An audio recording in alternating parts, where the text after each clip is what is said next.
जय मसीह की आप सबको परमेश्वर आशीष दे।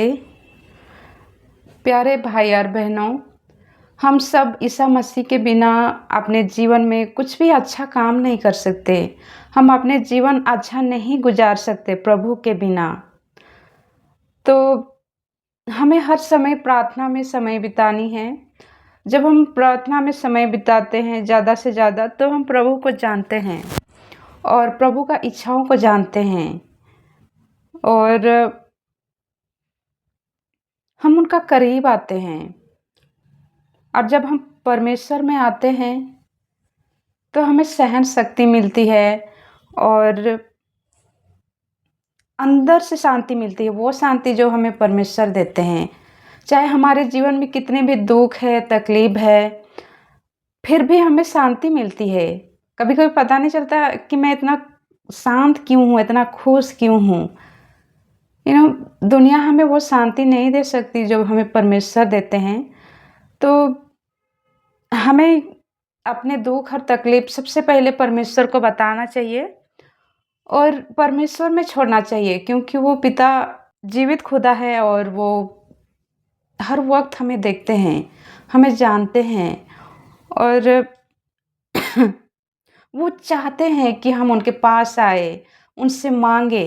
क्योंकि परमेश्वर के वचन में लिखा है, जो कोई मांगेगा उसे दिया जाएगा और जो कोई ढूंढेगा वो पाएगा, जो दरवाज़ा खटखटाएगा उनके लिए द्वार खोला जाएगा। तो परमेश्वर इतना खूबसूरत ज़िंदगी दिया है और इस जीवन में हर एक चीज़ दिया है। हमारे जीवन में किसी चीज़ का कमी नहीं है, लेकिन फिर भी हम खुश नहीं हो पाते, पता नहीं क्यों। कभी कभी सब कुछ रहने के बाद भी ऐसा लगता है कि जीवन में क्या ही है, कुछ नहीं है जैसे लगता है। पता है ऐसा क्यों लगता है? तब ऐसा लगता है जब हमारे जीवन में, हमारे दिल में परमेश्वर का वचन नहीं होता, परमेश्वर हमारे जीवन में नहीं होता, तो हमें सब कुछ मिलने के बाद भी लगता है हमारा कुछ नहीं है, जीवन अच्छा नहीं है जैसा लगता है।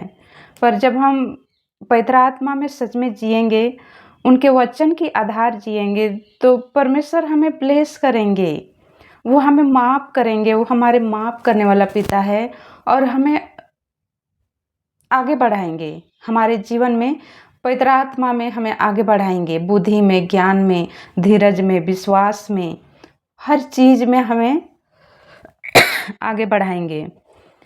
तो हमें अपने जीवन ना परमेश्वर पे रखना है, परमेश्वर में छोड़ना है।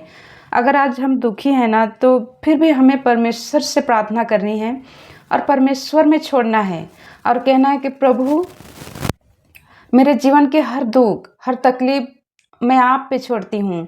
पिता परमेश्वर, इस दुख हर दर्द से मुझे आज़ाद करो, मुझे शांति दो प्रभु, मुझे बुद्धि दो, ज्ञान दो और मुझे आगे बढ़ाओ पवित्र आत्मा।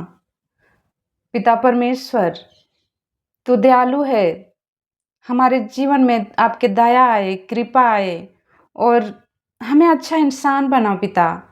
क्योंकि हम अपने आप में अच्छा इंसान नहीं बन सकते, पर परमेश्वर हमें बनाते हैं। हमारे अंदर धीरज आती है, शांति आती है, खुशी आती है। केवल परमेश्वर हमें वो सब कुछ देते हैं जो हमें जीवन में हमारी चाहिए होता है। क्योंकि दुनिया का चीज़ों का तो क्या है, आज है कल नहीं है, पर परमेश्वर हमारी मतलब हमेशा के जीवन है और हमें हमेशा के जीवन पाने के लिए परमेश्वर में विश्वास करना ज़रूरी है और उसके वचन के आधार में जीना ज़रूरी है और जीना चाहिए। हम अक्सर अपने ज़िंदगी के बारे में सोचते हैं, अच्छा बुरा हर चीज़ के बारे में सोचते हैं, राइट? पर स्वर्ग और नरक के बारे में तो सोचते ही नहीं हैं। लेकिन हमें सोचना है और सोचना ज़रूरी है, क्योंकि जिस तरह से दुनिया में अच्छा और बुरा है, उसी तरह से स्वर्ग और नरक भी है, राइट? हमें स्वर्ग जानी है, नरक नहीं। तो हमें इस तरीके से जीवन को जीना है, परमेश्वर के संग में जीना है, परमेश्वर के वचन के आधार में जीना है, ताकि हम परमेश्वर से अलग ना हो, हम परमेश्वर से जुड़े रहें, इस जीवन में भी, इस धरती में भी और मरने के बाद भी, राइट? क्योंकि वो हमारा उद्धार करता हुआ परमेश्वर है। हमें से कोई भी इंसान स्वर्ग जाने के लायक नहीं है, क्योंकि हम में से हर एक इंसान कभी ना कभी तो कोई ना कोई तो गलत किया है, राइट? और गलत की सीधा सजा है नरक।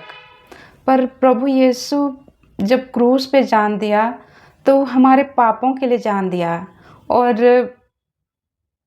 वो हमें माफ़ करते हैं, उनके द्वारा हम स्वर्ग जा सकते हैं और उनके द्वारा हमें सब कुछ मिलती है, क्योंकि पिता परमेश्वर क्योंकि परमेश्वर बहुत पवित्र हैं और उनके सामने कोई भी पाप खड़ा नहीं हो सकता। पर प्रभु यीशु ख्रीस्त इस दुनिया में जब आए और उन्होंने हमारे लिए जान दिया क्रूस पे, और तीसरे दिन फिर से जी उठा। इससे पता चलता है जो परमेश्वर हमारे लिए जान दे सकता है और जिंदा भी हो सकता है, वो कितना प्यार करता है हमसे। बहुत ऐसा प्यार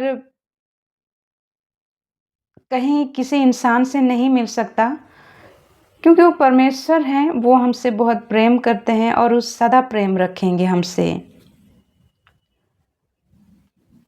तो thank you so much and God bless you all and आमीन।